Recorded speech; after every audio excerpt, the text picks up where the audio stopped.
Yeah, good morning, all.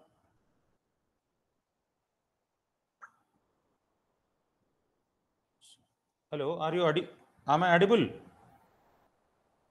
Hello. Yes, sir. Okay.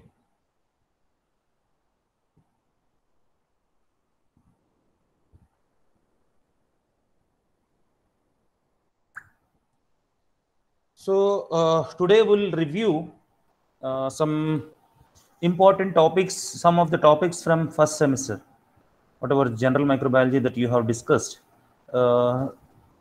Few selected topics that I'm going to discuss today, probably 1.5 hour.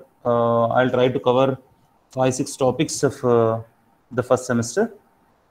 We'll see those things. So see, from the first unit, see, I'm having the syllabus. If you have the textbook with you, keep with you. It will be easy for you to follow. And whichever the topics that I am suggesting, just make a mark something. So from the first unit, you have this the disproval of spontaneous generation theory, or biogenesis, proval of biogenesis theory. This is likely to come in short answers. See, earlier the people used to think Aristotle and the old scientists, they used to believe that the life originates from non-living organisms, which is not correct. First, this was disproved. First, it was opposed by Reddy. He took the meat, the boiling meat, and he has covered it with the cloth, washed and hot water washed cloth, and he found that the maggots are developing above it, not on the meat. So he said that it is the eggs of the flies. Flies are laying the eggs over there, and that is being hatched over there because of the nutrient media, and it is growing. It is not the living flies that are coming from the meat. That is the wrong concept. And but still the people said that no, you are the original quality of the meat is lost when you do the heating, so you should not heat it. If you don't heat, then the spontaneous generation, basically spontaneous generation in the sense the coming of life from the non-living things. They said that see, in your dump yard or something, the rats are coming, that and flies are coming and waste. So they says that there is no precursor for it. There is no living form earlier, but it is coming out from there. So it is called a spontaneous generation theory.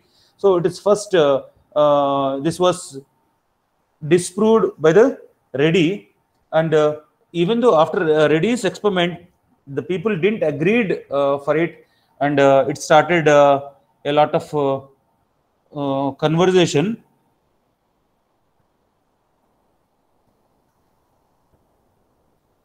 And later, Needham and Splangeny, they worked on it. And see, the the cotton plugs concept was created, and the air. Then they said that no, you are obstructing the air, and air which is required for giving the life is lost, so that life is not coming over there. So this the other experiment, they have passed the air through the hot there's a copper tube, hot copper tube. So if something is passing through, if there are bacteria, they will be killed from it. But they said that original quality of the air is disturbed. And later they passed through the H2SO4, concentrated sulfuric acid. Even they said that the original property of the air is lost. Finally, the spontaneous generation theory was disproved by our father of microbiologist, Louis Pasteur. he has created a swan-necked flask. There is a gooseneck flask or swan-neck flask. Here, what happened? Here, gravity-based separation of bacteria is possible. Here, the broth is taken, fruit juice is taken, which is not sterilized, and it is kept. It is pasteurized, not sterilized, but it is pasteurized. So after this, only the pasteurization concept was introduced. And see, it was kept in the air open. But here, when I'll show you the image, you must be having this one, the textbook with you. But see, this is a gooseneck flask or swan-neck flask. So what happens here, when the bacteria enters from here there is a bend over there. So the bacteria will, whatever the denser particles are there, denser than that of air, they will be retaining over there, and only the air will pass into the flask. So as the bacteria are not passing through, only the air is passing through it. What happens here? The growth does not take place at there. So this is how the spontaneous generation theory was disproved. This is one important concept. And there is another thing. In introduction itself, the history of microbiology, there is a germ theory of diseases. And it was proposed by the Robert Koch. And you are having contributions of two scientists, Louis Pasteur and Koch.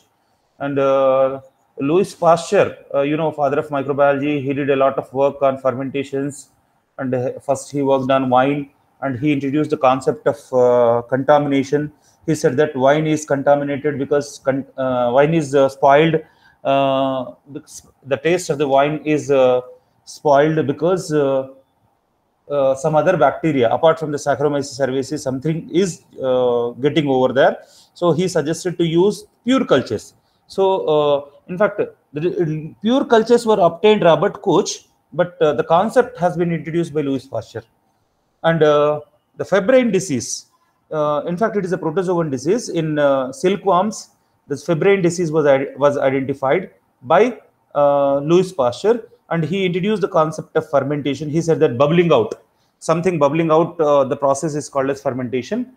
And he did a lot of work. In fact, you can just go through the textbook references. And Robert Koch is a father of microbial techniques. He has introduced a lot of techniques.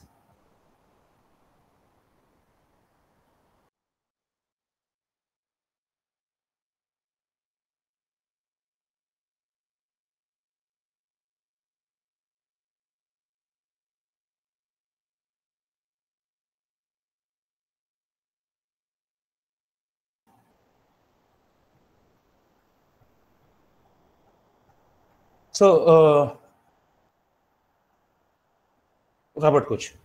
So he developed a lot of technique. Hanging drop technique for motility of the bacteria was developed by him, and he has introduced the solid media concept.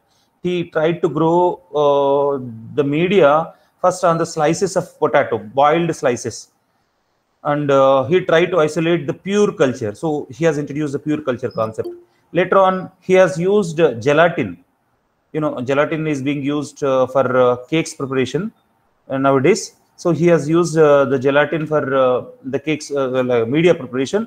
But see, pathogenic bacteria grows at 37 degrees Celsius, and 37 degrees Celsius maintaining a solid state of this gelatin is not possible. Later on, there is a Hess, his assistant, Robert Koch's assistant. He has suggested using of agar. In fact, it is not Hess, his wife. So he has used successfully from potato to gelatin to agar. He has introduced the concept of solidification of media and getting a pure culture of microorganisms. And simultaneously, there is another assistant of him has introduced the petri dishes also. And he has introduced the concept of germ theory of diseases. It is a gold mine rules even today for medical microbiology. So as per this, Koch postulates was proposed. Koch postulates for one particular disease, always one causative agent should be there in the organism. Suppose if somebody is suffering with typhoid, anywhere in the world, there should be a Salmonella typhi in the blood, isn't it? Inside the body. So there should be this causative agent, and that's the first concept, first postulate. Second postulate, he suggested that this whatever the causative agent is there, that can be isolated out and can be grown in the laboratory conditions. That can be grown in the laboratory conditions.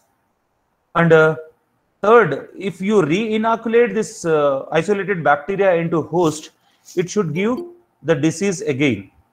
It should give the disease again on re-inoculation into the host.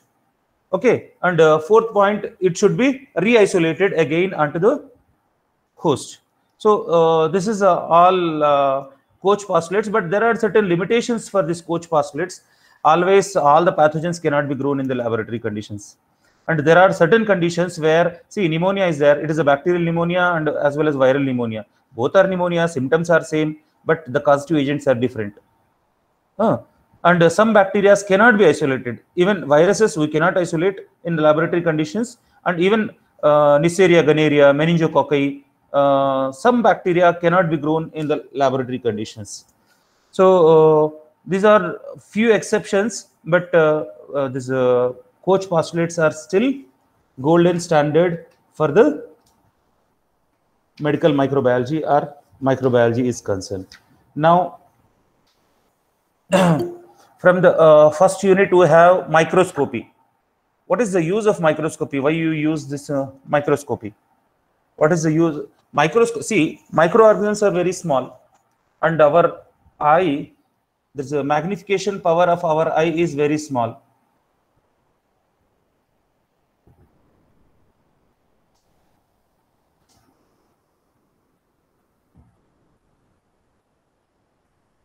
So, microscope is a device which can be used for magnification of objects. Our eye can see. Yes.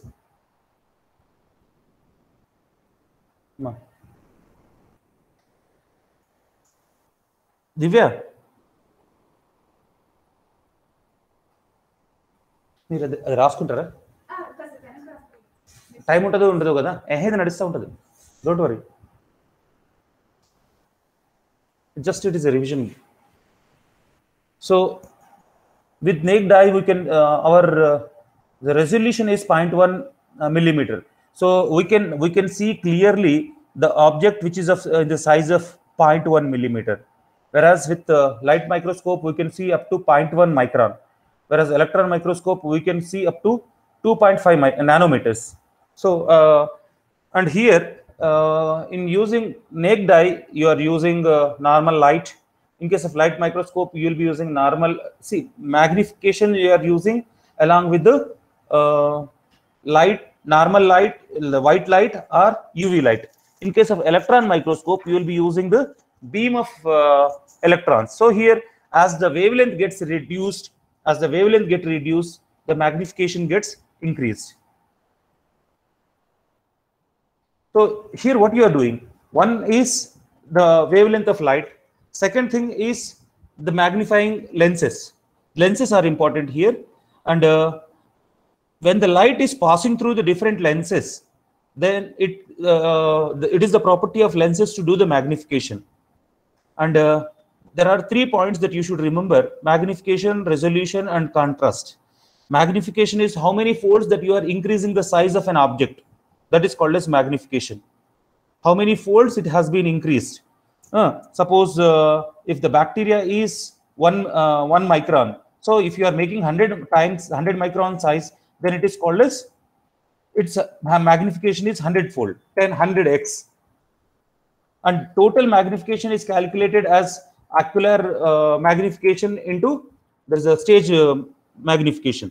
The total magnification is equal to the magnification of ocular lenses into the magnification of ocular lenses. And by using the simple microscope, see, if you are using 100x as an objective, and if you are using if you are using 10x eyepiece, then the maximum magnification that can be achieved is 100 into 10 is equal to 1000 times. If you are using 15x eyepiece, then it is going to be 15 into 100 is equal to 15,000, 1500. So resolution is the ability to differentiate 2 points separately. The ability to differentiate 2 points. See, if the 2 points are given on the board, if you are able to differentiate them separately, that is called as its resolution. So if you are having the shorter the wavelength, you will be getting a greater the resolution. The second point is contrast. Third point is contrast. Contrast, when the image is blurred, that is called as not proper contrast. When background images, so many background images are coming,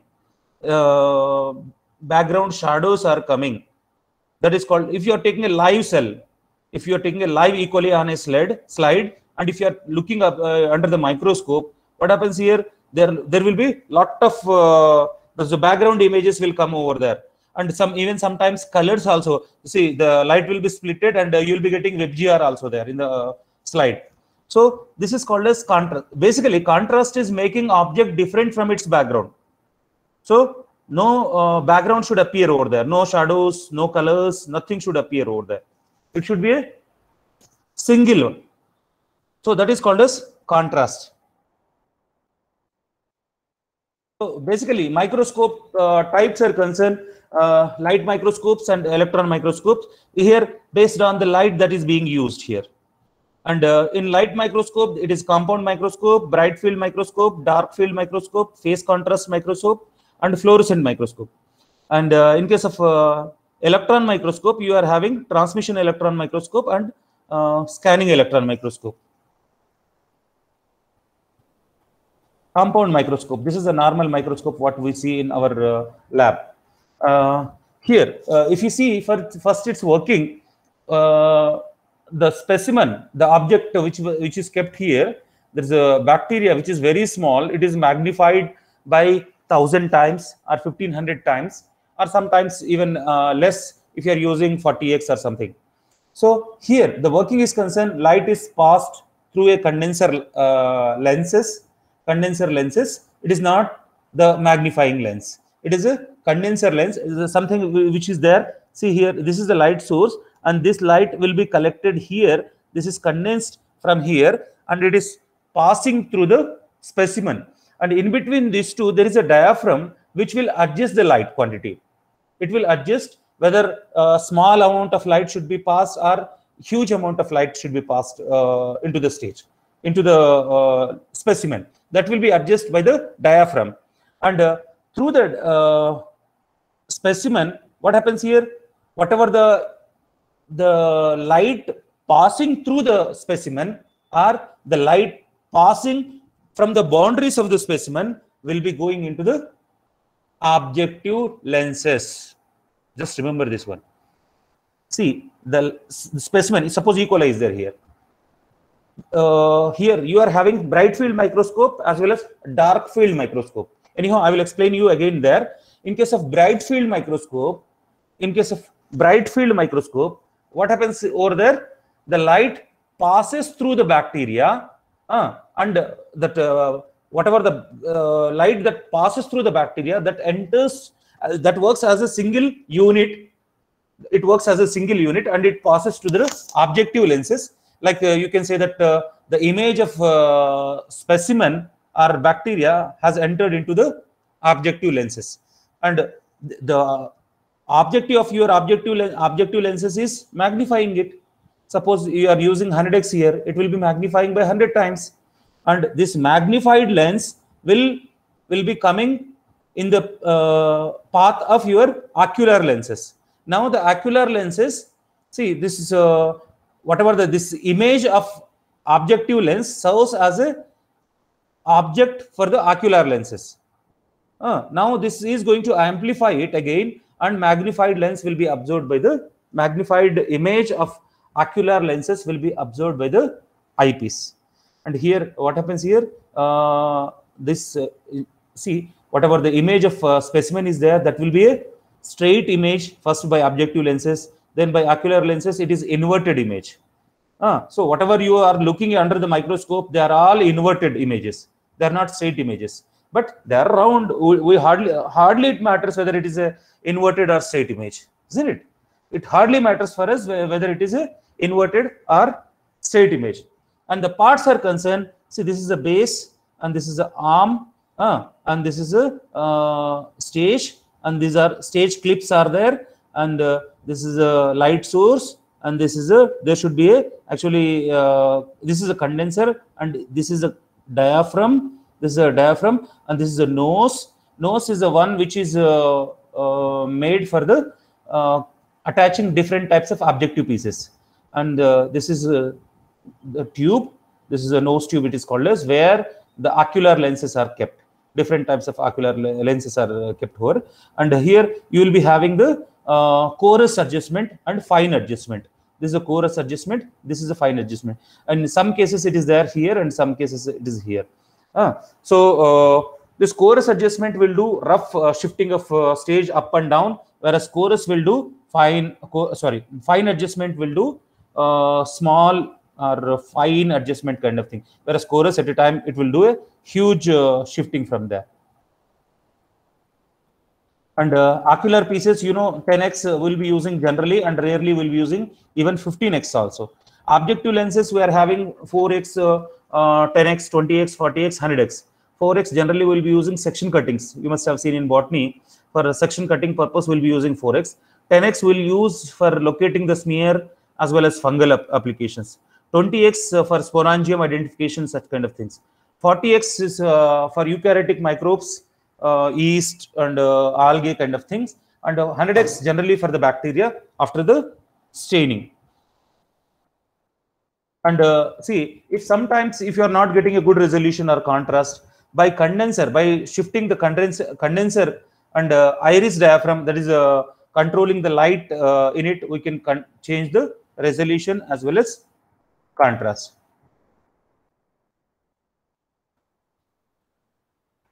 Applications, see, this compound microscope is viewed for the small organisms, specimens, and visualization of different samples at like a high magnification, used to observe both prokaryotic and eukaryotic cells, to study the cell and cell structure, plays pivotal role in the clinical laboratory.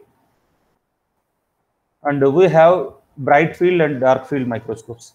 What is bright field? First we'll go for dark field microscope.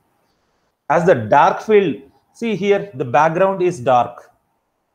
Little amount of, you are adjusting the diaphragm or iris diaphragm as such that only little light is passed through the specimen. Not huge light is passed through it. And here, the light, whatever the light that is passing through it, dark field is a background is completely background is completely dark, and the wherever the bacterial cells are there, just adjacent to the, are in the boundaries of the bacterial cells, some little amount of light is scattered. Remaining area is unscattered area.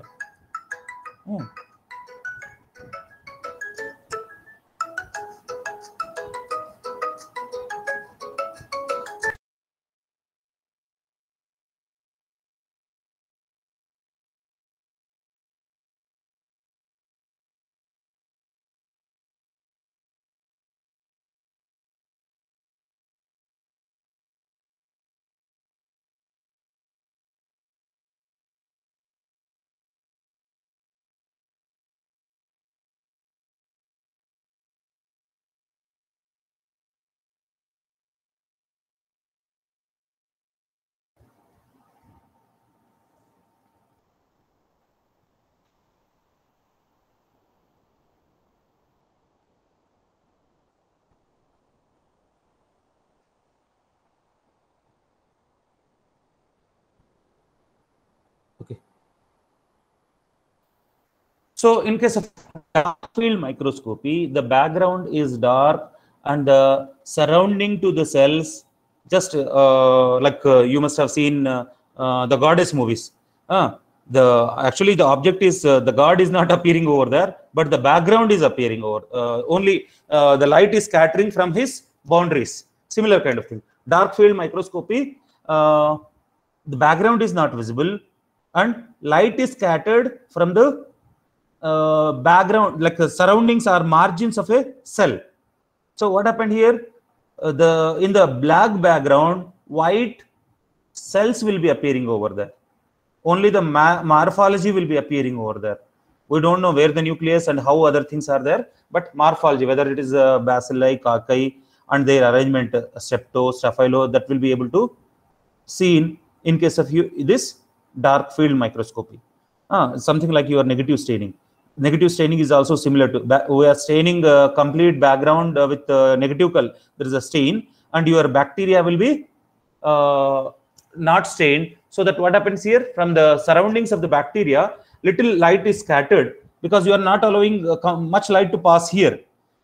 Little light is passed, and by that scattered light you will be able to see what kind of bacteria that is, morphology.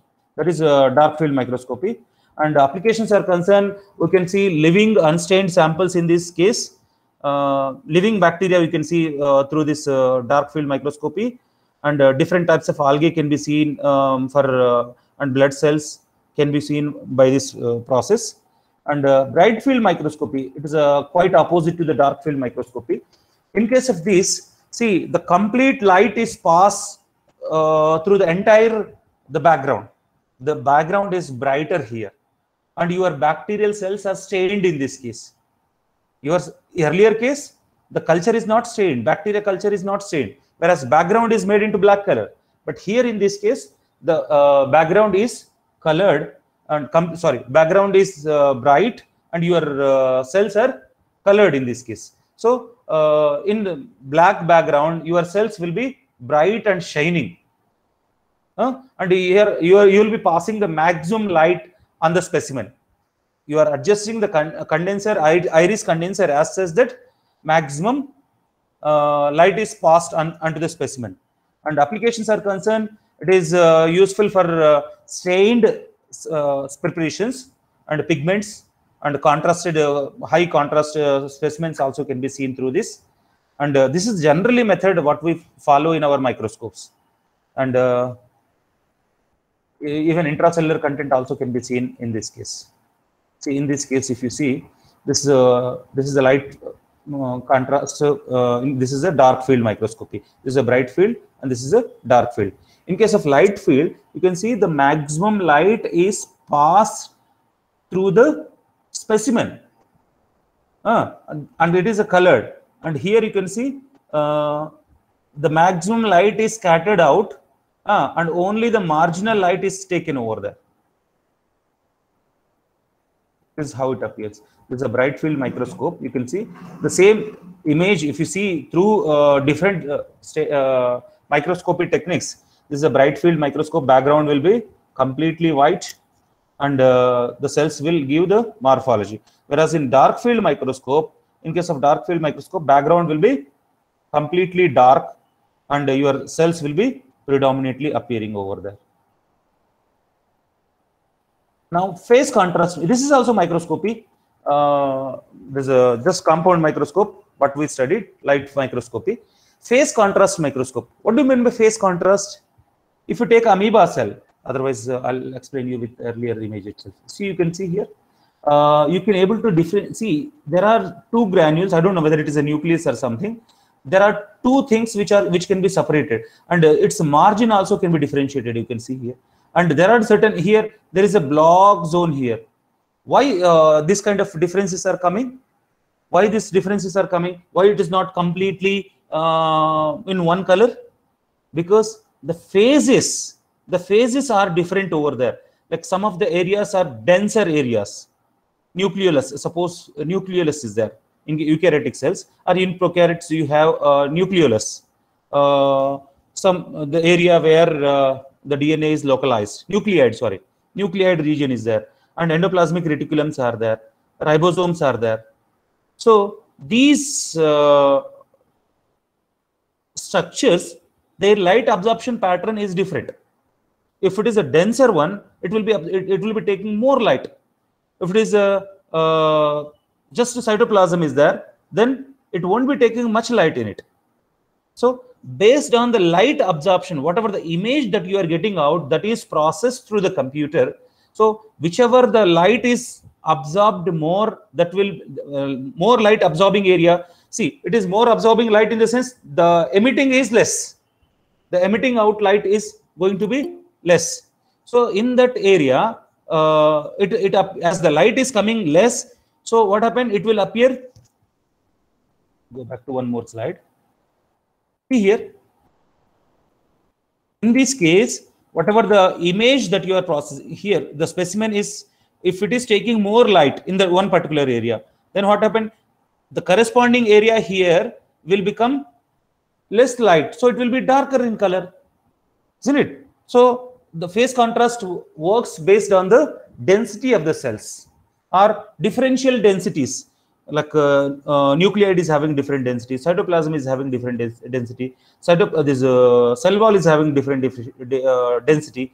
So based on the differential densities, the absorption pattern, the light absorption pattern is going to be different, and based on that image you will be getting. That is phase contrast microscope is concerned. Here it is based on the density differences, the object is processed. The object is processed. See, the intensity of the light depends on the density of the image or your cell.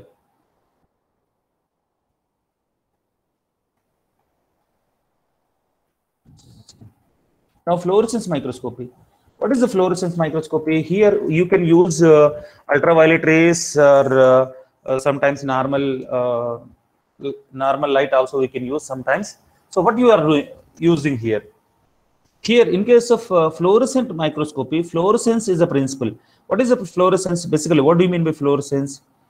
If a component, it could be an enzyme or it could be a bacteria, anything, if it is taking low wavelength light, like UV light, if it is taking, it is a low wavelength light. It is a, you can call it as a 220, 240, 260 nanometers. And even there's a violet, blue color is also just near to ultraviolet.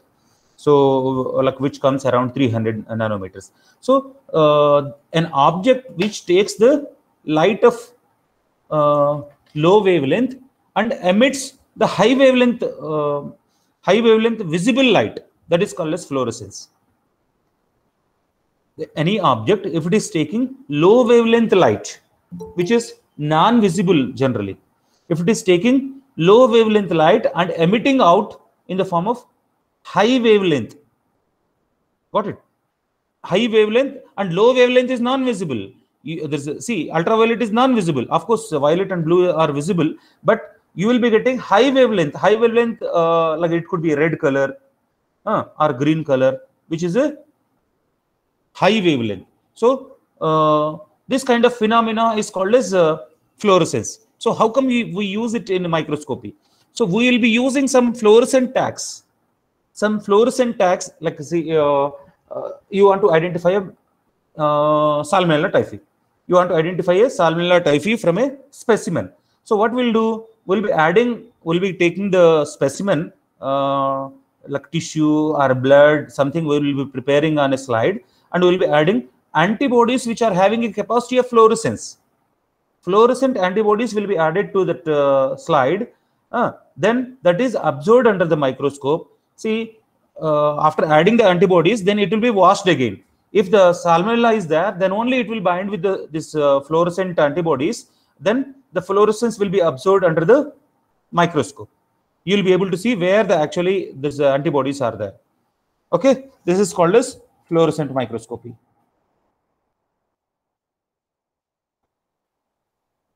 Here, low wavelength light we are passing, and it is useful for DNA, RNA identification also. Fluorescent in situ hybridation, fish experiment also we can do with this one. And there is one more thing, electron microscopy. What is that electron microscopy?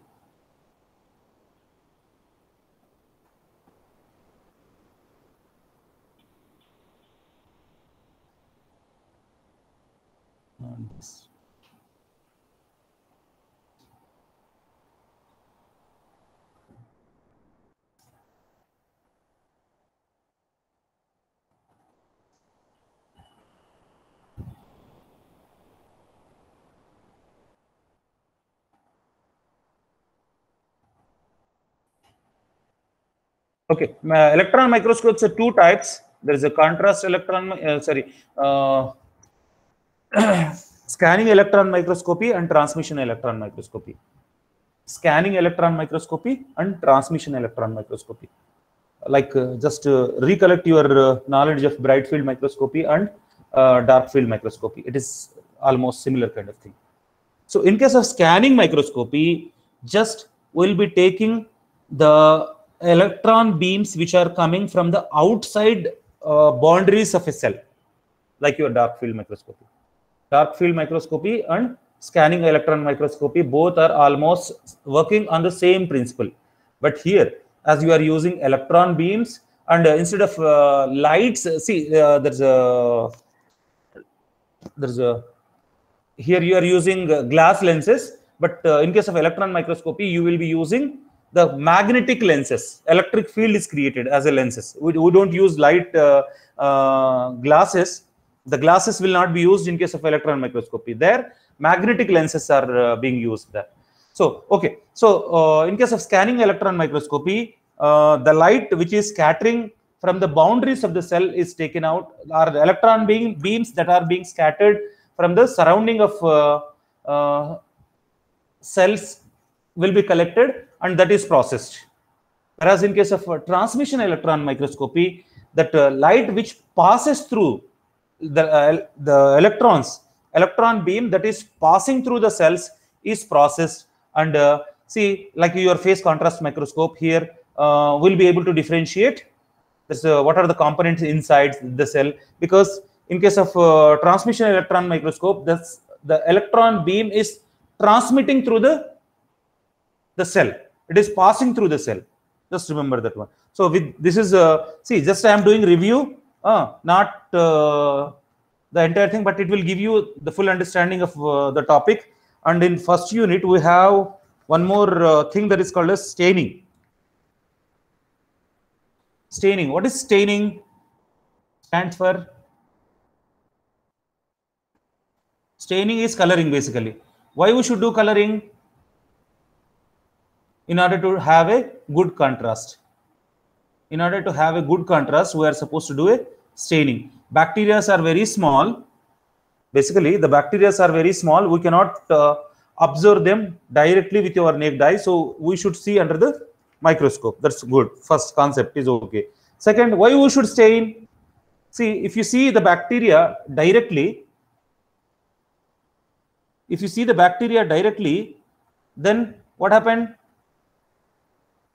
There won't be a good contrast. There won't be a good contrast. So you cannot differentiate your bacteria from the surroundings. So it should be stained to get a good contrast. So gradually we can go for a. So some these points, just to remember, 1 micrometer is nothing but 10 to the power of -6 meters. Nanometer is 10 to the power of 9 meters. 1 angstrom is 10 to the power of -10 meters. Because frequently we will be using the word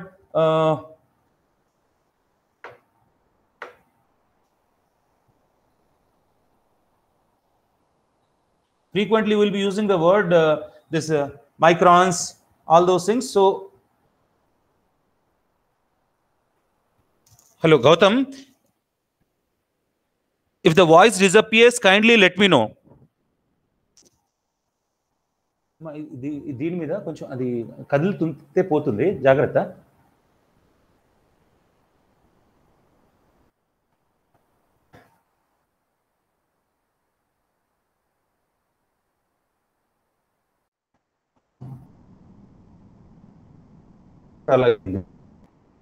పర్లేదు.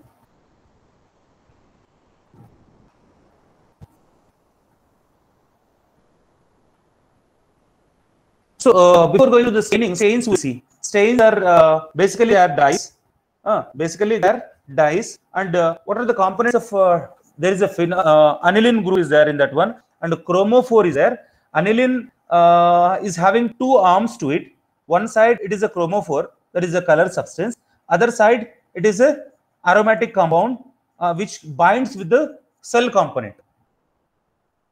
Okay, so this is a structure, and based on the structure, there are dyes are different types.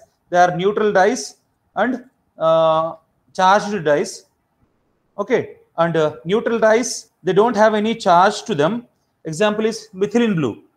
Methylene blue is not having any charge over it, and there are certain dyes which are acidic in nature, and certain dyes which are basic in nature. Certain dyes which are acidic in nature,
Okay, we were discussing about the dyes. Dyes are acidic dyes, basic dyes, and neutral dyes. Neutral dyes, they don't have a charge. Example is methylene blue. Acidic dyes, there are few dyes which are having a negative charge over them, which are acidic dyes. Example is very few will use the acidic dyes, nigrosin, Indian ink. Generally, the bacterial cell is having negative charge in it. And this negative stain, if you apply, they don't bind to the bacterial cell, whereas they will bind to the background. So the cells negative will always repel, isn't it? So negative staining, this acidic dyes we use for the negative staining purpose. And positive stains are basic stains. We have many: crystal violet, safranin, basic fuchsin. All these things are basic dyes. And the stainings are concerned. If you take simple staining where only one stain is used, the objective is to get a morphology. The objective is to get a morphology. What kind of morphology that your cell is there? So first, for staining purpose, we need to prepare a smear. See, this is a smearing process. Then you should fix it. That is by heat fixation you can do, or there's an air fixation you can do. And the simple staining, only one color is added and observed under the microscope. Simple staining, you can use methylene blue, basic fuchsin, crystal violet, or whatever the thing that is available with us. It can be used. So simple staining, basically the objective of the simple staining is to get a morphology. What kind of cell is there and how they are arranged. Simple. And the bacterial clusters, like sometimes clusters, chains, pairs, and staphylo, all kind of things we can see under the simple staining. And simple staining, we cannot differentiate whether it is gram negative, gram positive. That we need to do by the gram staining. So now differential staining. See, simple staining is basically staining techniques are three types. One is simple staining, second is differential staining, third is special staining. First, simple staining, only one stain is used and it will gives you the morphology, whether it is a cocci, bacilli, if it is a what kind of arrangement is there, whether it is a staphylo, what kind of arrangement is there, that will be getting through the simple staining.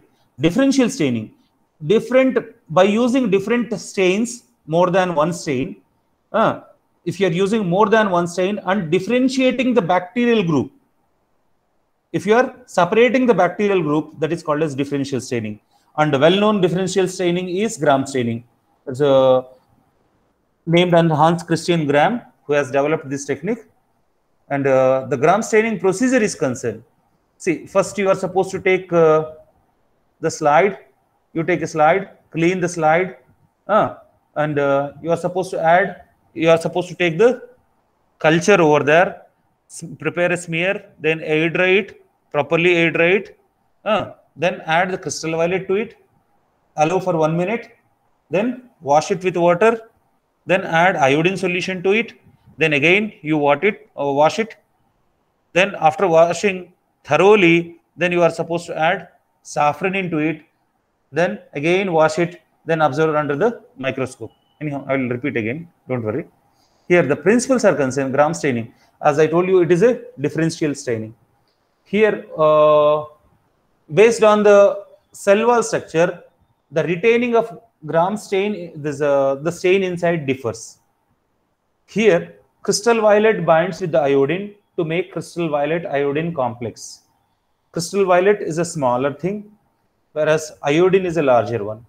When crystal violet binds with the iodine, you will be getting further larger crystal violet iodine complexes.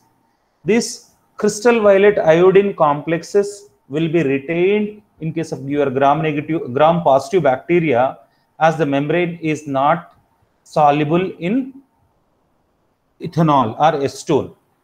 Let me explain you. See, in case of gram-negative bacteria, there is a huge lipid in the cell wall. So whenever you wash it with ethanol or spirit or stone, what happened? This fat membrane, lipid membrane gets solubilized in the whatever the wash organic solvent you are using. Na? So this lipopolysaccharides gets solubilized over there. So whatever the cell wall is there, it will become ruptured here and there. Porous membrane will be created. So at that time, crystal violet iodine complexes, whatever it is created inside, they will be lost outside. Whereas in case of gram-positive bacteria, there is a cell wall contains huge amount of peptidoglycan, that is a protein. Peptidoglycan. There's a glycoprotein. It is a sugar plus proteins are there in that one. So whenever this proteins comes in contact with alcoholic substances, acetone, ethanol, spirit kind of things, what happened? They will become rigid. They will become the loose structures will become tight. So in these conditions, the pores will not form. So crystal violet and iodine complex which are created inside the cell, that will be retaining inside. So when you do the counter staining, when you do counter staining of safranin, that will not be affected much. And in case of gram-negative bacteria, because crystal violet iodine complexes are removed, only the safranin is taken and they will appear into pink color. See the difference. Anyhow, I'll discuss today even bacterial cell wall structure also. So it will be clear for you at that time. So crystal violet, first you are adding, then iodine. Here crystal violet iodine complexes are created, and then you are adding wash, that is alcohol wash you are doing, and then you are doing a counter stain. Here counter stain, whatever the gram-negative bacteria are there, they will remain in pink color or red color, and the remaining bacteria will become purple.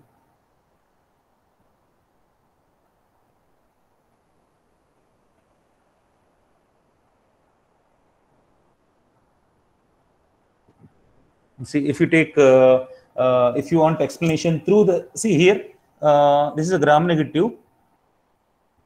So this is a gram-negative and this is a gram-positive, and this is a peptidoglycan. The green is a peptidoglycan, and here the wavy, this is a lipopolysaccharides. You know, lipopolysaccharides are soluble in ethanol.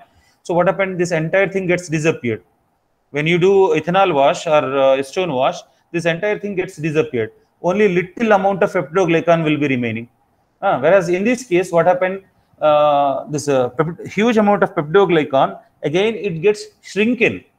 It gets shrinken so that no possibility of going crystal violet iodine complexes outside. So crystal violet iodine complexes are retained over there. So here it will turn into purple color. Here it will turn into pink color.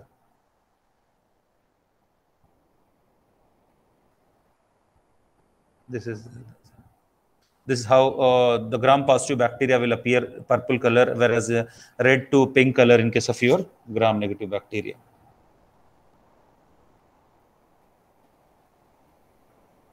The structure we'll see in case of bacterial cell wall structure, we'll see this component.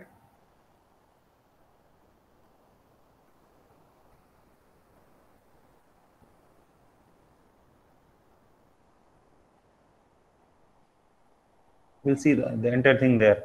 Now, acid fast staining. There are certain bacteria like Mycobacterium tuberculosis, Mycobacterium leprae. Here, cell wall contains lot of fats. Lot of fats are there in that one, and they are not soluble in your not only the alcohol what we used in case of your gram staining. Even in this case, they are not soluble in acid alcohol. So in case of gram staining, we have washed with the washed the cells with spirit or stone or ethanol. But here, even if you wash with acid alcohol, you take sulfuric acid plus, normally what happens if you add sulfuric acid to the bacteria, it gets destroyed. But this bacteria does not affect, the cell wall does not gets melted even when you add there's acid plus alcohol. That is, that's what they are called as acid fast bacilli. This is acid fast bacilli. So how to do this? See, this is acid fast staining. First, carbamylfuxine. See, normally you will take the smear, will take the sputum. TB patient sputum will take, and normally it is Petrov's method will dissolve the fibers with KOH, and after dissolving the fibers, whatever the clear sputum is there, that will be taken on the slide, and it is heat fixed. After heat fixing, carbamazepine is added. Carbamazepine, generally, as I told you here, the cell wall is very tight, rigid, and coated with fats. It does not permit your carbamazepine to enter inside the cells. So what we'll do, we'll give a flame from the bottom. So we'll create a steam. Steam flame is created, and when the steam flame is created, what happens here?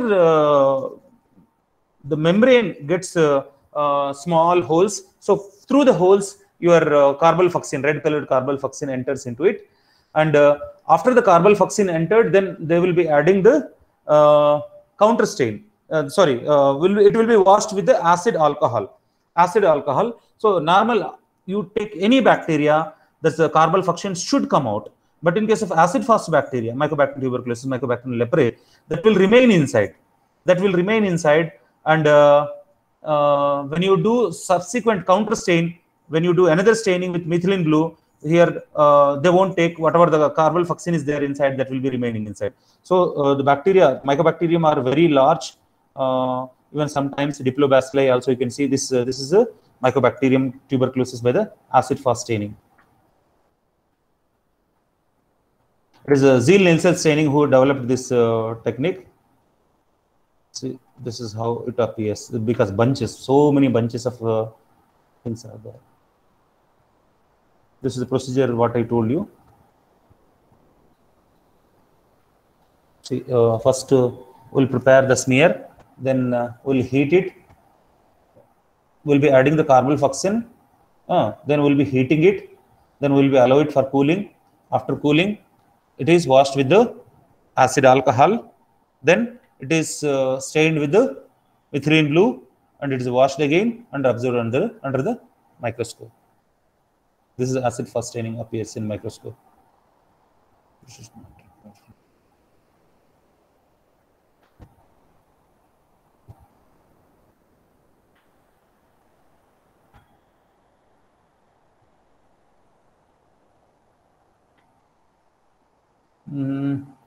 Actually, even we can learn this Albert staining, but in our case, we have the spore staining in our syllabus. This is also a spore staining, but we do with malachite green. This is this staining is done with toluidine blue. Yeah, toluidine blue and malachite green. This stain is toluidine blue and malachite green. So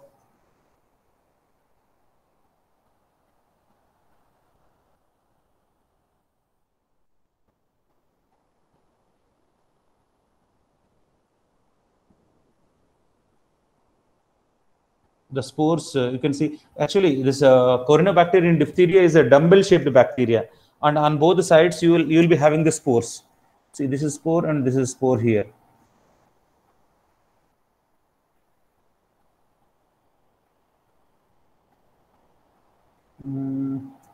It's not there. Okay, but I will explain you. Normally spore staining is performed with copper sulfate, malachite green. Copper stain, it is performed with the malachite green. So we'll prepare a smear on the slide, and spore cells are generally resistant to heat. They won't take the dyes inside. So what you need to do, you need to apply the malachite green to the slide, and you need to heat from the base. You need to heat it. So when you heat it, what happens here? The malachite green will be taken inside. It will be taken inside.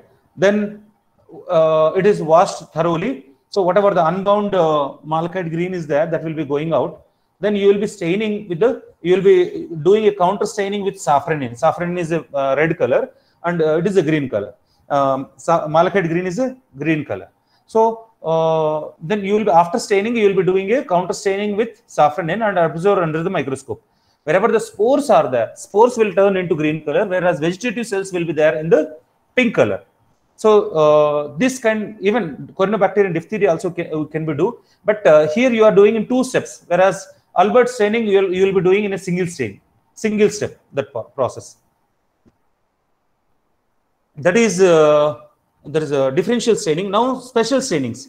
Flagellar staining is a special staining. See, the flagellars are very small. Whatever the image that you are seeing, it is a magnified image. Here the flagellars are magnified. It is made into larger size by using the moderants. One moderant is tannic acid. You will be adding, wherever you will be taking the Klebsiella is a motile bacteria. It is having the flagella over it. So you take the Klebsiella culture and add Acinetobacter. Acinetobacter is a good Lophotrichus. It is having a huge flagella on it. So take motile flagellar bacteria on a slide, then add. One technique is by adding tannic acid. You add the tannic acid. This tannic acid gets accumulated over the flagella, and as the tannic acid gets accumulated, the size of the flagella gets increased. And another thing is, see, you can add with copper sulfate. You can add what you call with the tannic acid. You can add copper sulfate. So wherever the tannic acid is there, there it will go. This copper sulfide will go and bind over there. Then you stain your bacteria with safranin or methylene blue. Safranin or methylene blue. So what happens here? The bacteria will take color, and your flagella will be in brown color. Whatever safranin, if you are using, your color, your bacteria will be red color. If you are using methylene blue, blue color bacteria will be there, whereas your flagella will be, see, just like you are putting the bricks outside the small pipe. That is a flagella staining. Endospores staining. This is a malachite green based endospore staining. This is capsular staining. Capsular staining. See, Klebsiella, again we can go with the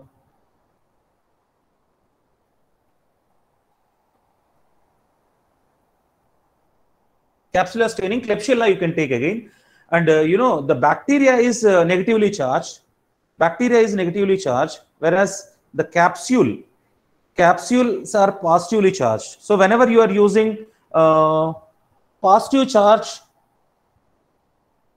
dyes like crystal violet, safranin, or carbolfuxine, whenever you are using these positively charged dyes, the cell will be taking the dye, whereas this cell wall, this capsule is mostly protein nature, or it may be sometimes carbohydrate nature. It will not be taking the dye.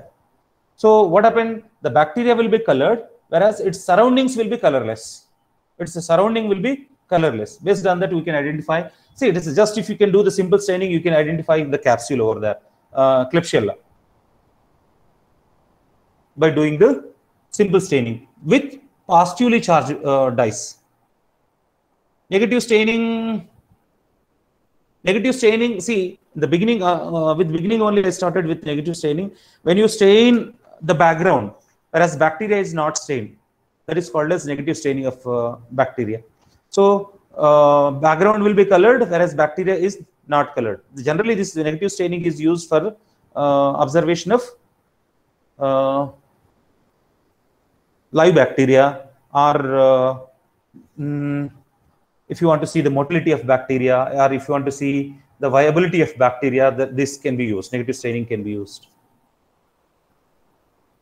This is the negative staining of Cryptococcus neoformis. See, this is the bacteria will appear over there, and whereas the background entire thing will be colored. This is a Indian ink nigrosin used for the negative staining. This is the Indian ink as well as nigrosin generally we use. This is the nigrosin, which is a purple color, and your bacteria will shine. And you can see the morphology is Streptococci. This is a Streptococci.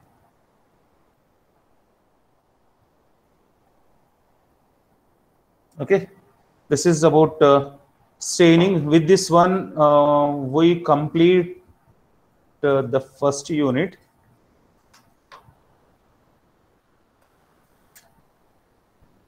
There is one more technique which may come in short answers. There is a hanging drop method. Hanging drop method. What is this hanging drop method, and what is the use of this hanging drop method? Hanging drop method is used to detect the motility of a bacteria. It is useful to detect the motility of bacteria. So it is a concave shaped slide. I don't know whether you did this experiment or not. It is a concave shaped slide. So we'll be placing an actively growing culture, one drop of culture in concave shape, like a well is there in your slide. You will be putting a drop of actively growing culture, and on four edges of this concave shape, you will be keeping a wax. You will be keeping a wax on four small amount of wax. You will be keeping on four sides, and then you one cover slip, good transparent cover slip you are supposed to take, and you are supposed to place, and as such that the four edges of cover slips are coming in contact on the wax that is kept on the four sides of the concave shape. Then invert it, whatever the slide is there, that you invert it. So what happens here? At a sudden, whatever the culture is there in the concave shape or well, that will be coming on the cover slip, and it will be hanging there. It will be hanging there. Now you observe under the microscope, you are supposed to see the terminals. You are supposed to see the terminals. Here two types of movements are observed. One is Brownian motion, second is circular motion. See, if it is a random, here and there some movements are coming, it is called as Brownian movement. That is not considered to be non-motile. If it is a uniform, whether it is a circular or linear, some movement is appearing, that is called as your bacteria is motile. So motility of the bacteria is measured by hanging drop method. This is one of the best method to detect the motility of the bacteria. This is how we end with from the first unit. So second unit, you have the bacterial cell structure. One second.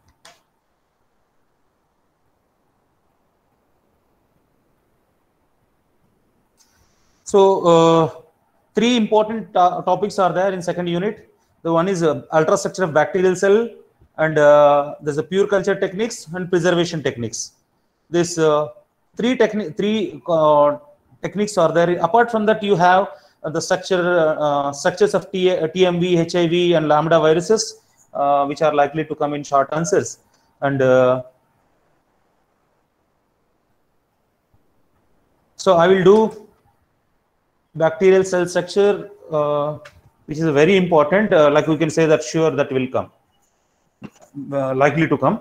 So bacterial structures and pure culture techniques also will try to do.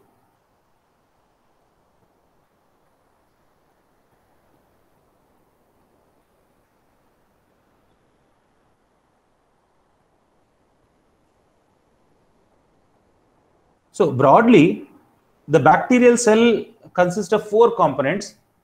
That is cell wall, plasma membrane, and external components and internal components.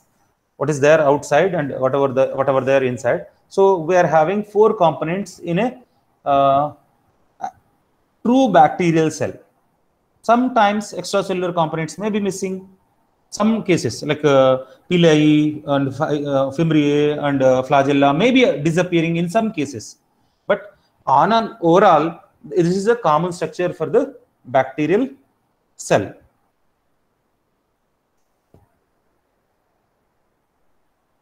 So normally bacteria divides by a process of binary fission, like majority of the cases, majority of the bacteria, and fission is a the equal distribution will be taking place here by binary fission.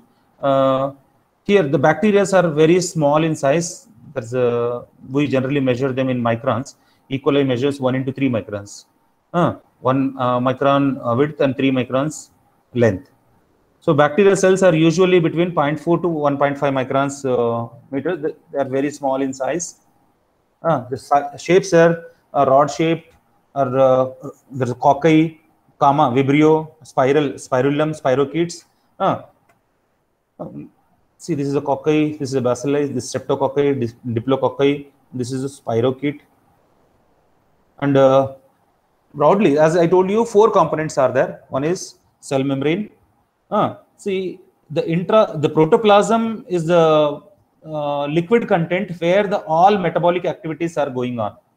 That is called as cytoplasm or protoplasm. and it is, this entire cytoplasm is covered with a rigid a packing which is called as cytoplasmic membrane.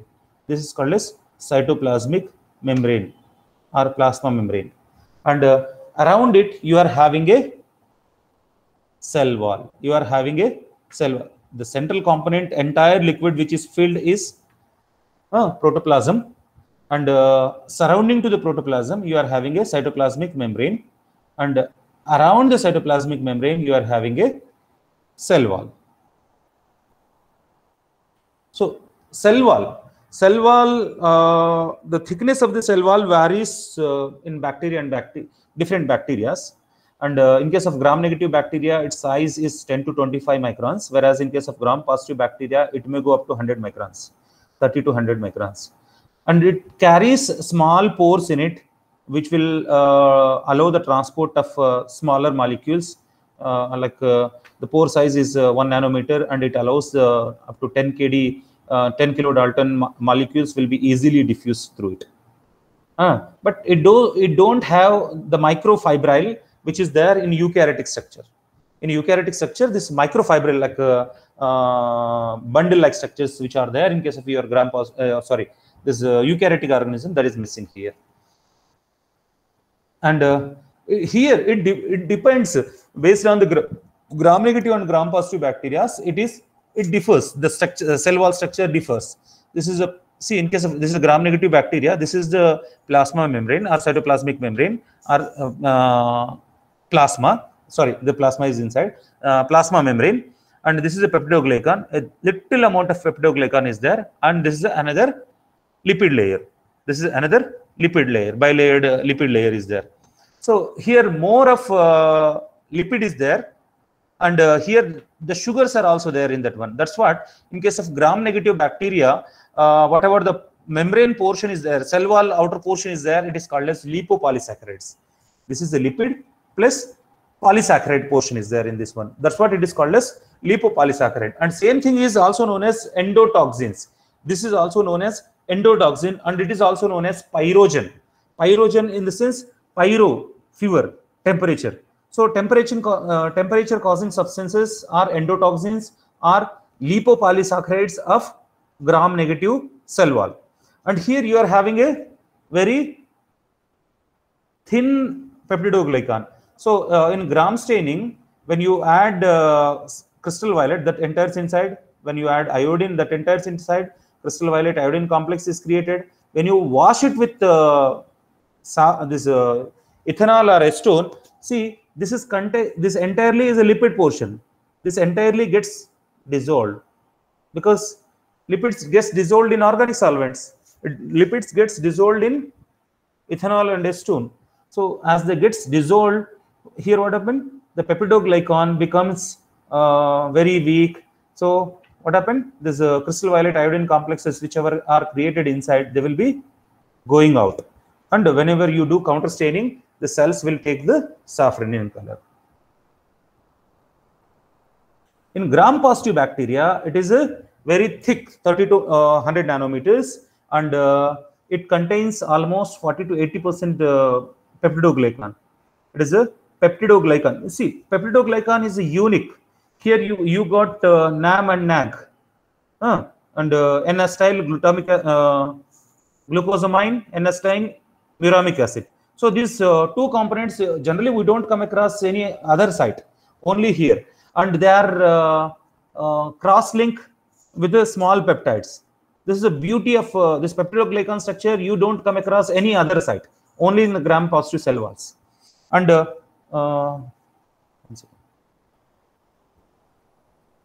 here, apart from this is huge peptidoglycan is there, and thicoic acid is there. Different layers of peptidoglycans are anchored, are put together, or bind together with the help of thicoic acid. And this thicoic acid is again, few thicoic acids are there only in the peptidoglycan, so it is just pure thicoic acid, and some thicoic acid is attached. See, it has connection between this cytoplasmic membrane plus the lipids of the cytoplasmic membrane plus peptidoglycan. So here lipid plus peptidoglycan, that's what it is called as lipothicoic acid. So the cell wall structure is very tight. This kind of interconnections are not there in case of your gram-negative bacteria. Strong binding lipothioic acid or thicoic acid is not there in case of your gram-negative bacterial cell wall structure.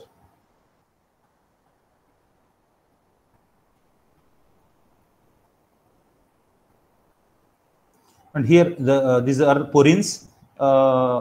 These are the small pores which allows the diffusion of solvents inside and outside. Next, plasma membrane. After the cell wall, you are having a plasma membrane. It is a normal plasma membrane. It is a bilayered. The two layers are there, and their hydrophobic. See, this is a bilayered. Hydrophobic sides are inside, and hydrophilic sides are outside. Just normal Robertson's. There's a bilayered membrane structure will be quite enough to explain here bacterial cell structure, plasma membrane structure also. And it functions like similar permeability of ions and transport of the ions through it. And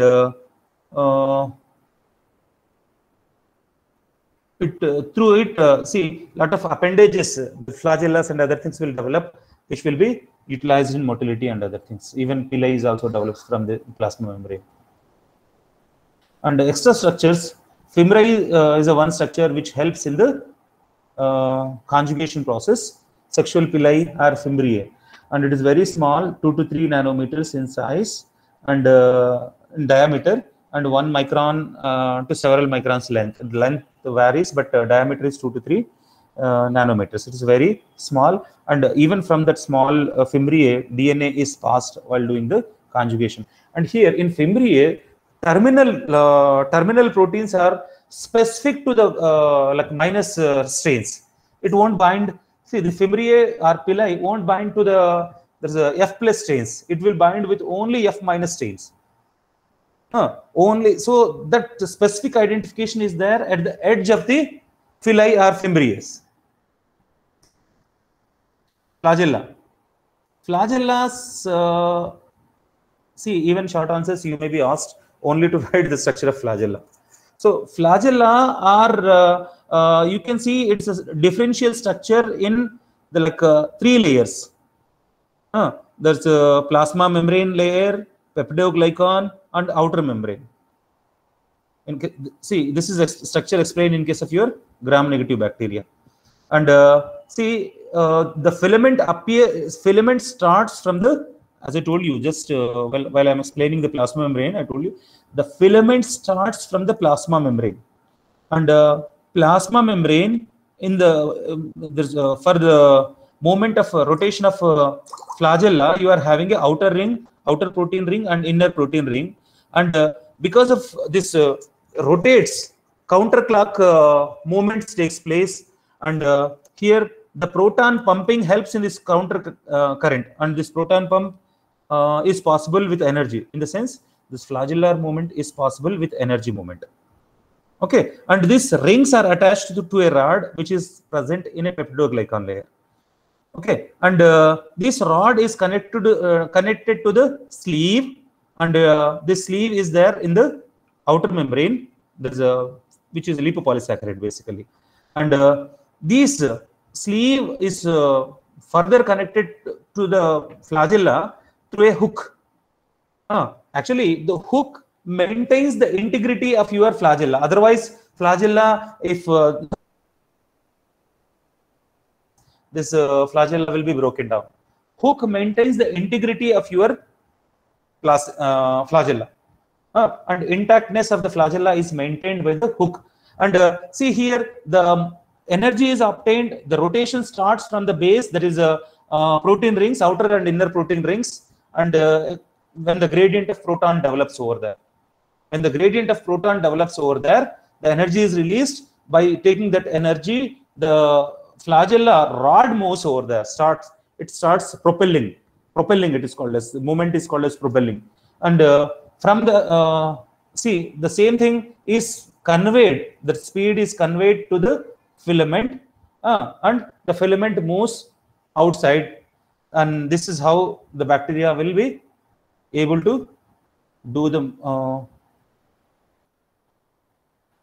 and capsules are the outside the lipopolysaccharide or outside the cell wall. Some slimy layers are there. Slimy. Most of the time, these are made with whether polysaccharides or proteins. Most of the time, they are polysaccharides. So these actually these slimy layers are useful to protect the bacteria from the other pathogens. It is having antimicrobial property in that one. Even when somebody phagocytosis takes place, when the phagocytosis takes place, even that time also this capsules helps from the destruction of the cell from the whatever the neutrophil or macrophage is concerned. And endospores are the structures which are created in unfavorable conditions. The structures which are created in unfavorable conditions, and this can be stained by malachite green, as we have seen. Intracellular structures, plasmids. Plasmids are extracellular, supercoiled, small, extrachromosomal DNA. It is a supercoiled, extrachromosomal. In this sense, this DNA is nothing to do with genomic DNA. And it confers some additional features. Even though the bacterial cell can survive even if plasmid is not there. If the plasmid is there, it will give some additional features to it. It is a supercoiled and it is a small in size. See, these are the plasmid. This is genomic DNA. These are the ribosomes. So we have ribosomes in case of bacteria. You are having 70S and 30S unit.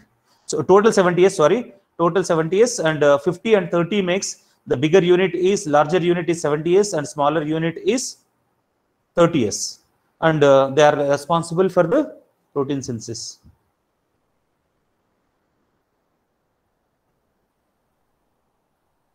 Polysome concept is there here. Mesosome, the internal foldings of there's a plasma membrane inside is called as mesosomes, and this is a site of actually respiration. This is a oxidative or oxidation reduction reactions are taking place in the mesosome, and even this is the site where the excretion of materials is taking place. Nucleide, the region where there's a genomic DNA is localized. This is the cell wall structure is concerned. Now it is 11:30.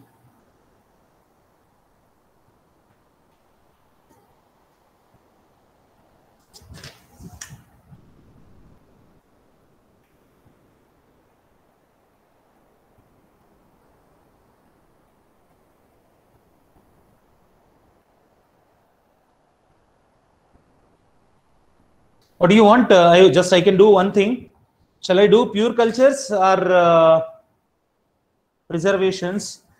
What is pure culture technique? Somebody reply, man. Deepak.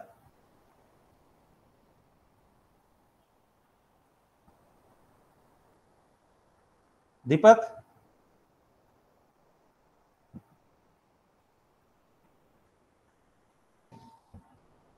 Who is there? Akhila? Yes, sir. Okay. So what do you want? Pure cultures or preservation techniques? I can do one. So like 2 units will be complete because already it is 11:30. I'm having some meeting at 12. Pure culture. Okay. So pure culture. What is I'll do the remaining components also. I will try to do some other time. Don't worry, you have enough time. Even though the last day of instruction is over, I will try to cover some doubts or some concepts if you have. So pure culture, basically the concept was of pure culture was introduced by Robert Koch. Even the contamination context was introduced by Louis Pasteur, but it was Robert Koch who introduced the concept of pure cultures. Pure culture is morphologically and genetically similar group of organisms obtained from a single parent. If you are taking a single cell and if you are inoculating into the medium, and the cells which are coming from it, that all the things are called as pure cultures. And when you on a plate, when you are inoculating as a spread plate or a steak plate or whatever may be, so single colony you are getting over there, single colony, whatever the colony you are getting. So it is an outcome of single cell, isn't it? Single cell is dividing and dividing, and you are making a group, many cells over there, and all cells, the multiple cells put together of one point are making into single colony. That is called as pure culture. And there is one more axenic culture is actually the group of cells which are obtained from one cell and genetically identical.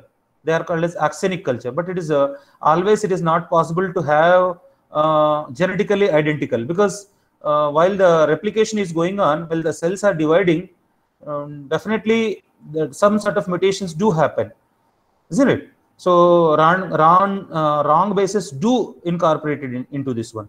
So axenic culture is a theoretical concept, but we use the best word pure cultures. So the cells which are coming from one parent cell, and which are similar in morphology and similar in genetical makeup, not identical. We don't use the word identical here. Similar means there must be little changes in that one. Like if suppose 30,000 bases are there, in that one 4 or 5 bases changes are there, that is acceptable. That is pure culture. Why we should do actually pure cultures? Pure cultures are required to have to study the properties of bacteria. Suppose if you are studying biochemical features, indole is a one biochemical feature. Certain bacteria shows this indole. E. coli shows the indole positive. See, aromatic amino acids, some bacteria will cleave from the periphery chain, some bacteria will cleave the aromatic chain. So here, if you want to identify E. coli is whether it is a indole positive or indole negative, for which you need to have a pure culture. Suppose if you are having a mixed culture, there is a one indole positive and there is an indole negative. So what you will get? The result will be indole positive again. Some bacteria are cleaving the chains and some bacteria are cleaving the what? Aromatic chain. So if you are taking a mixed culture, aromatic chain is also cleaved, side chain is also cleaved. So it will become indole negative. So you should not have there's a mixed culture whenever you are doing the biochemical studies. And even bacterial morphology, if you want to study, if you want to see the this flagella structure, or staining if you want to do, or anything kind of laboratory studies or medical studies if you want to perform, the culture should be pure. Okay.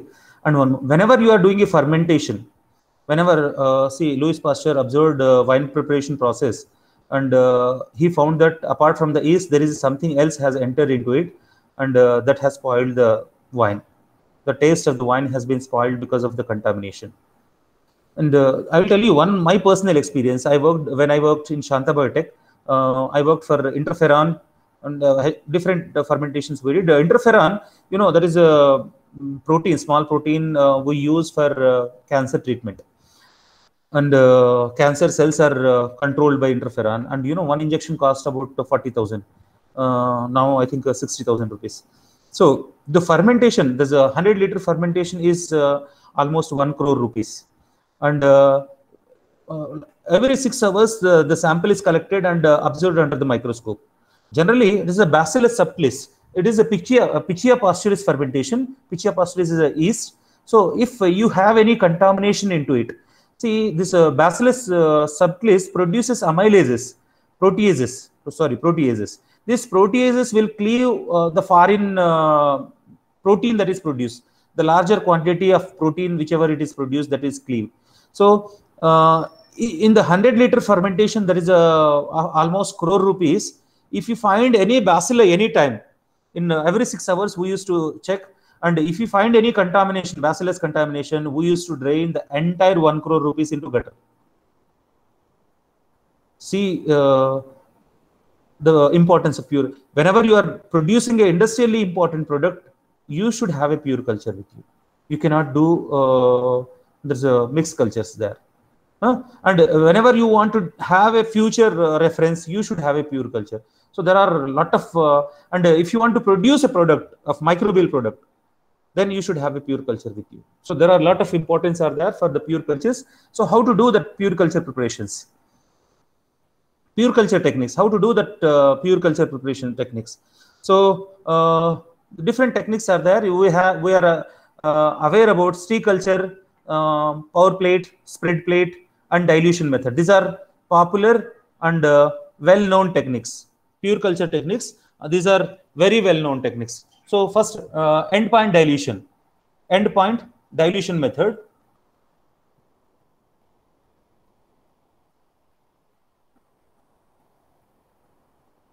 Pictures I will try.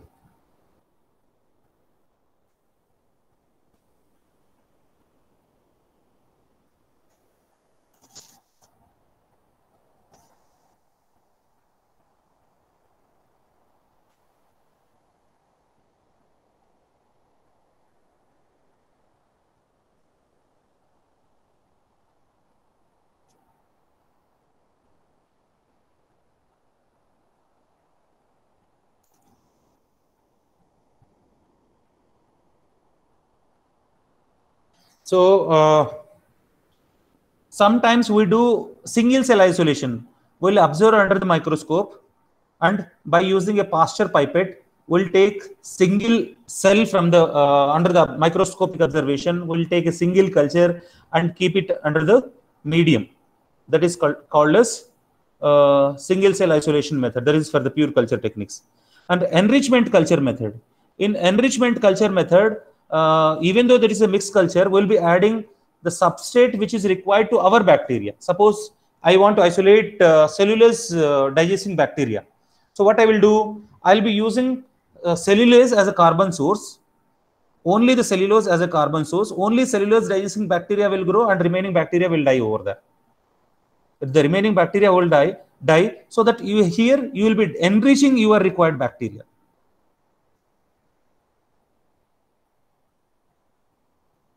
And this streak plate method, one of the best method of pure culture isolation is streak plate method. And streak plate method, quadra plating method is the best method actually. Quadra plating. See, quadra in the sense four streakings you are supposed to do. This is a primary streaking, this is secondary streaking, this is a tertiary streaking, this is a quaternary streaking. And after the growth, it will appear like this. So what you are supposed to do, you take the culture on a loop, liquid or solid. You take a culture and make a smear at one point. Make a smear at one point and insert your inoculation loop. Insert your inoculation loop and then rotate your plate with 40 degrees angle. Rotate your plates with a 40 degrees angle. Then you make a, by gently touching your primary streak, make a secondary streak. Make a secondary streak. Then again insert your needle, and then by touching your secondary streak, then make a tertiary streak. Primary, secondary, tertiary. Then gently by touching your tertiary streak, you make a quaternary streak. Here you have touched over here and you have made. Then you are supposed to get isolated colonies in tertiary and quaternary streakings. This is the best method of getting. This is the best method of getting the pure cultures. But with solid, this is a well established. But liquid, you may not be getting that isolated colonies. So the best method is spread plate. So for spread plate, what you need to do? You do the serial dilution of your sample. You need to do the serial dilution of your sample, and diluted sample should be fixed quantity. That is 100 microliter of sample can be taken onto the media and spreaded with the spreader and incubated at 37 degrees Celsius.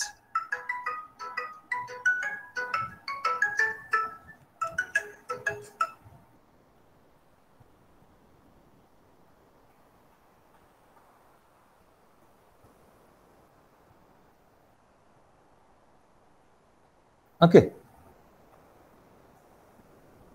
And there is one more technique, power plate. In power plate, see here, these two techniques are there, power plate and spread plate. In spread plate, media is ready-made prepared, and you will be taking 0.1 ml of culture over there and you will be spreading. Whereas in case of power plate, you will be taking the sample into the plate first, then you will be adding there's a 40 degrees Celsius hot, there's a medium, then you will be mixing thoroughly. And here, in case of power plate, the advantage is you can get aerobic as well as anaerobic cultures, whereas in this case only aerobic cultures you will be able to get. And endpoint method, you will be keeping on going serial dilution. Suppose 10-fold dilution, if you are doing 1000 cells, in first 1000 cells are there, next slide, next tube, you will be getting 100 cells, then 10 cells, then 1 cell. 10-fold you are doing the dilutions. So we are expecting that, see, keep on going dilution, keep on, some point you will not get any growth. See, there is no growth here in the central bottle. There is no growth here. So just before that one, just before before dilution, we can expect that we are having a single colony, single cell, one cell is we are expected. So there also we are expecting this is called as endpoint dilution. And differential media also, if you are using, suppose in urine sample, you will be using the McConkey agar. Only E. coli will be growing over there. So differential media also we can use for the isolation of pure cultures.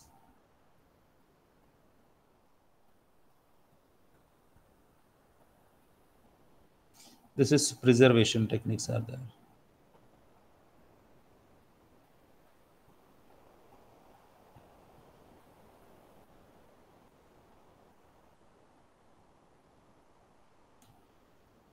Okay, this is what I thought of doing here.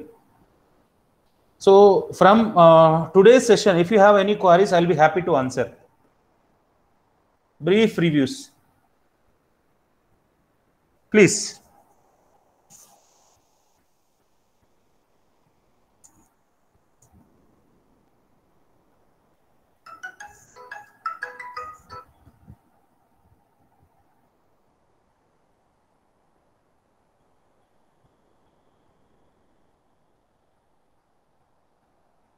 If you don't have any queries, I will close the session then.